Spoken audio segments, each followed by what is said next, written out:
சஜித் நாமல் கூட்டணியை கடுமையாக விமர்சித்த அனுர. பள்ளிமுனையில் கடற்படை வசம் உள்ள காணிகள் செல்வம் எம்பி விடுத்துள்ள கடும் எச்சரிக்கை. மருந்துகளுக்கு பற்றாக்குறை இல்லை, அரசாங்கம் உறுதி.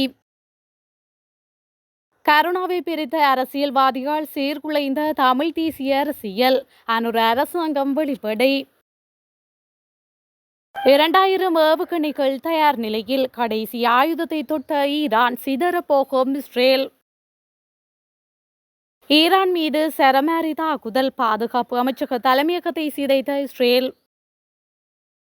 அமெரிக்காவில் கடும் பரபரப்பு, முக்கிய அரசியல்வாதி படுகொலை. எதிர்வரும் 36 மணி நேரத்தில் வானிலையில் ஏற்பட உள்ள மாற்றம். இலங்கையை சிறந்த நாடாக மாற்றுவதை பிரதான நோக்கமாக கொண்டு நாட்டு மக்களின் ஒன்றுபட்ட விருப்பத்துடன் தேசிய மக்கள் சக்தி அரசாங்கம் உருவாக்கப்பட்டது என்று ஜனாதிபதி அனுரகுமார திசாநாயக்க தெரிவித்துள்ளார். இந்த நிலையில் இலங்கை மக்கள் அரசாங்கத்தின் மீது வைத்த எதிர்பார்ப்புகளை எந்த வகையிலும் சிதைக்க அனுமதிக்கப் போவதில்லை என்று அவர் உறுதியாக கூறியுள்ளார். ஜெர்மனியில் வசிக்கும் இலங்கை சமூகத்தினருடனான சந்திப்பின் போது ஜனாதிபதி இந்த கருத்துக்களை தெரிவித்துள்ளார்.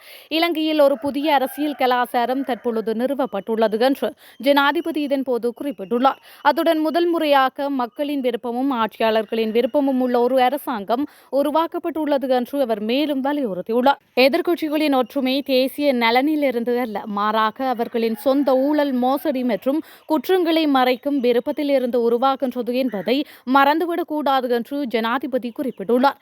இலங்கையில் முதல் முறையாக இந்த தீவிர அரசியல் பிளவு இன்று உருவாகி வருகின்றது. வேறு முகாம்களில் உள்ள திசா நாயக்க, தலதா மற்றும் சாகர காரியவசம் ஆகியோர் ஒரே முகாமில் கூடியுள்ளனர். வேறு எதற்காகவும் அல்ல, அவர்களின் கடந்த கால ஊழல், மோசடி மற்றும் குற்றங்களை பாதுகாக்கவே அவர்கள் கூடியுள்ளனர். அரசியல் ரீதியாக பார்த்தால் சஜித் பிரேமதாச மற்றும் நாமல் ராஜபக்ஷ இடையேயான கூட்டணி நாமலுக்கும் சஜித்துக்கும் தீங்கு விளைவிக்கும் ஒன்றாகவே இருக்கும். ஆனால் அவர்கள் பிரிந்து இருப்பது எந்த வகையிலும் பாதகமாக இருக்கும் என்று நம்புகின்றார்கள். எனவே அவர்கள் அரசாங்கத்திற்கு எதிராக ஒன்றுபட விரும்புகின்றார்கள். இதற்காக தங்களுக்கு இடையே உள்ள நீண்ட கால அரசியல் முரணை அவர்கள் புறக்கணிக்கின்றார்கள். குறுகிய காலத்தில் இந்த குறிப்பிட்ட தருணத்தில் தேசிய மக்கள் சக்திக்கு எதிராக ஒன்றுபடுவது அவர்களின் சொந்த அரசியல் உயிர்வாழ்விற்கு அவசியம் என்று அவர்கள் நம்புகின்றார்கள். எனினும் அவர்கள் என்ன செய்தாலும் அவர்கள் ஊழல் நிறைந்த நபர்கள் ஆவார். இந்த நிலையில் குற்றவாளிகளுக்கு எதிரான எந்த ஒரு விசாரணையையும் குறைமதிப்பிற்கு உட்படுத்த அரசாங்கம் அனுமதிக்காது. இது தேசிய மக்கள் சக்திக்கு மக்கள் வழங்கிய கட்டளை என்றும் ஜனாதிபதி மேலும் குறிப்பிட்டுள்ளார்.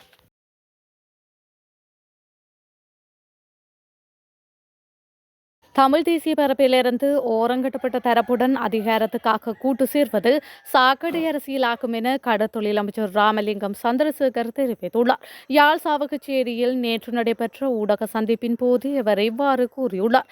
இது தொடர்பில் அவர் மேலும் குறிப்பிடுகையில், நாம் வாக்கெடுப்பில் பங்கேற்றிருந்தால் இங்குள்ள தமிழ் கட்சிகளின் கனவு சிதைக்கப்படும், மனக்கோட்டை மண்கோட்டையாக மாறிவிடும் என்பதை சொல்லி வைக்க விரும்புகின்றோம். இங்கு யார் ஆட்சி செய்தாலும் அந்த ஆட்சிக்கு நாம் உதவியாக இருப்போம். ஏனெனில் மக்களுக்கு சேவை செய்வதே எமது முதன்மை நோக்கமாகும். உள்ளூராட்சி சபைகளூடாக மக்களுக்கு கிடைக்கப்பெறும் சேவைகள் சரியாக சென்றடைய வேண்டும். அதற்காக எமது உறுப்பினர்கள் தீவிரமாக செயல்படுவார்கள். அதேபோல் ஊழல், மோசடிகளில் இடம்பெறும் பட்சத்தில் அவற்றை தடுத்து நிறுத்துவதற்கும் எமது உறுப்பினர்கள் முன்னிற்பார்கள் என அவர் தெரிவித்துள்ளார். கடற்படை முகாம் அமைக்கப்பட்டுள்ள மக்கள் காணிகள் அபகரிக்கப்படுவதை ஒருபோதும் நாம் அனுமதிக்கப் போவதில்லை என நாடாளுமன்ற உறுப்பினர் செல்வம் அடைக்கலநாதன் தெரிவித்துள்ளார். அத்துடன் மக்கள் போராட்டம் வெடிக்கும் வாய்ப்பை உருவாக்க வேண்டாம் எனவும் அவர் எச்சரிக்கை விடுத்துள்ளார். மன்னாரில் உள்ள அவரது அலுவலகத்தில் நேற்று நடைபெற்ற ஊடக சந்திப்பின் போதே அவர் இந்த விடயத்தினை கூறியுள்ளார். அவர் மேலும் தெரிவிக்கையில், ஜனாதிபதி அனுரகுமார ஆட்சிக்கு வந்ததன் பின்னர் முப்படையினர் வசமுள்ள காணிகளை விடுவிப்பதாக தெரிவித்திருந்தார். இருந்தபோது பல இடங்களில் அது நடைபெறவில்லை. இதேவேளை மன்னார் பள்ளிமுனை கடற்கரை வீதியில் அமைந்துள்ள கடற்படை முகாம் அமைக்கப்பட்டுள்ள தனியார் காணிகள் குறித்து நாங்கள் நாடாளுமன்றத்தில் பேசியிருந்தோம். ஜனாதிபதிக்கும் இது தொடர்பாக கடிதங்கள் அனுப்பியிருந்தோம். ஆனால் தற்போது இந்த கடற்படை முகாம் அமைந்திருக்கும் காணிகளை வருகின்ற 20ஆம் தேதி அளவீடு செய்யப் போவதாக துண்டு பிரசுரம் ஒட்டப்பட்டிருக்கின்றது. எனவே நாங்கள் அதை ஒருபோதும் அனுமதிக்கப் போவதில்லை. மக்கள் இதற்கு நிச்சயம் போராடுவார்கள். இந்த நிலையை மாற்றுவதற்கு இது சம்பந்தமாக தொடர்பாக நாங்கள் ஜனாதிபதிக்கும் தெரிவிக்க இருக்கின்றோம். அதேபோன்று அபிவிருத்தி குழு தலைவருக்கும் நாங்கள் இது சம்பந்தமான முறைப்பாடு செய்ய இருக்கின்றோம். இது உடனடியாக நிறுத்தப்பட வேண்டும் என்று அவர் மேலும் தெரிவித்துள்ளார். இஸ்ரேல் தொடர்ந்தும் அணு மற்றும் ராணுவ தளங்களை தாக்கினால் தங்களின் தாக்குதல்கள் இன்னும் கடுமையாகவும் பரவலாகவும் இருக்கும் என ஈரான் எச்சரித்துள்ளது. ஈரானின் புரட்சிகர காவல் படை இந்த எச்சரிக்கையை விடுத்துள்ளது. இந்த எச்சரிக்கையானது ஈரான் இஸ்ரேல் மீது பல டசின் பாலிஸ்டிக் ஏவுகணைகள் ஏவியதன் பின்னர் வெளியானது. இந்த தாக்குதலில் 3 பேர் உயிரிழந்துள்ளதுடன் பலர் படுகாயமடைந்துள்ளதாகவும் குறிப்பிடத்தக்கது.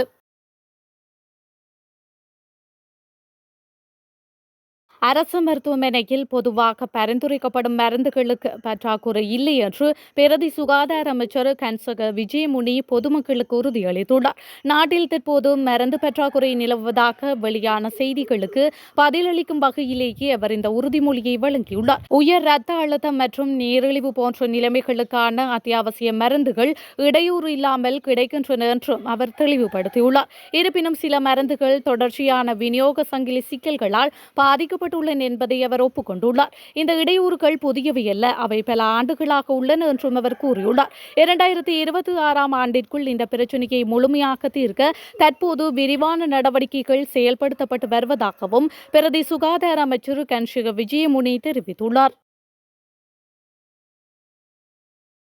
சில பகுதிகளில் எதிர்வரும் 36 மணி நேரத்தில் 100 மில்லிமீட்டருக்கும் அதிகமான பலத்த மழை பெய்யக்கூடும் என வளிமண்டலவியல் திணைக்களம் எதிர்வு கூறியுள்ளது. வளிமண்டலவியல் திணைக்களத்தினால் நேற்று பிற்பகல் வெளியிடப்பட்டுள்ள அறிக்கையில் இந்த விடயம் தெரிவிக்கப்பட்டுள்ளது. இதன்படி மேல் மற்றும் சப்ரகமு மாகாணங்களிலும் நுவரெலியா, கண்டி, காலி, மாத்தறை மற்றும் புத்தளம் மாவட்டங்களின் சில இடங்களில் 100 மில்லிமீட்டர் அளவில் பலத்த மழை பெய்யக்கூடும். ஊவா மாகாணத்திலும் அம்பாறை மற்றும் மட்டக்களப்பு மாவட்டங்களிலும் பிற்பகல் அல்லது இரவில் மழை அல்லது இடியுடன் கூடிய மழை பெய்யக்கூடும்.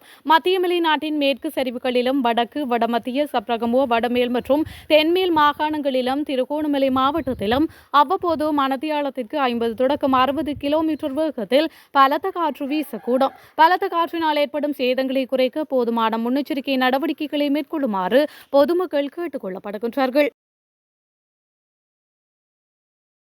அமெரிக்காவின் மினசோட்டா மாநிலத்தின் ஜனநாயக கட்சியின் முக்கிய அரசியல்வாதியான மெலிசா ஹார்டன்மேன் மற்றும் அவரது கணவர் சுட்டுக் கொல்லப்பட்டுள்ளனர். குறித்த துப்பாக்கி சூட்டு சம்பவமானது அவர்களது வீட்டில் நேற்று இடம்பெற்றுள்ளது. காவல்துறை அதிகாரி போல வேடமணிந்து வந்த ஒருவர் இந்த தாக்குதலை மேற்கொண்டதாக ஆரம்ப விசாரணைகளில் தெரிய வந்துள்ளது. அத்துடன் துப்பாக்கி சூட்டை நடாத்திவிட்டு சந்தேகநபர் காவல்துறையினரின் வாகனம் போன்ற ஒரு காரில் தப்பி சென்றதாக கூறப்படுகின்றது. அதே நேரத்தில் மாநில செனட்டராக இருக்கும் ஜான் ஹேப்மேன் மற்றும் அவரது மனைவியும் தங்கள் வீட்டில் நடாத்தப்பட்ட தனித்தனி தாக்குதலில் பலமுறை சுடப்பட்டு ஆபத்தான நிலையில் மீட்கப்பட்டுள்ளனர். இந்த தாக்குதல்கள் அரசியல் காரணங்களால் மேற்கொள்ளப்பட்டிருக்கலாம் என காவல்துறையினர் சந்தேகிக்கின்றனர். குற்றவாளியை கைது செய்ய தீவிர தேடுதல் நடவடிக்கை நடந்து வருகின்றமையும் குறிப்பிடத்தக்கது.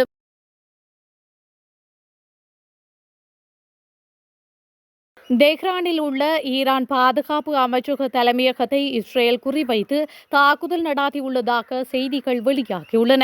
தாக்குதலில் அந்த அமைச்சகத்தின் ஒரு கட்டடம் சிறிதளவு சேதமடைந்தது என தெரிவிக்கப்பட்டுள்ளது. இது தொடர்பில் ஈரான் பாதுகாப்பு அமைச்சகம் இதுவரை எந்தவித பதிலும் வெளியிடவில்லை என்பதும் குறிப்பிடத்தக்கது.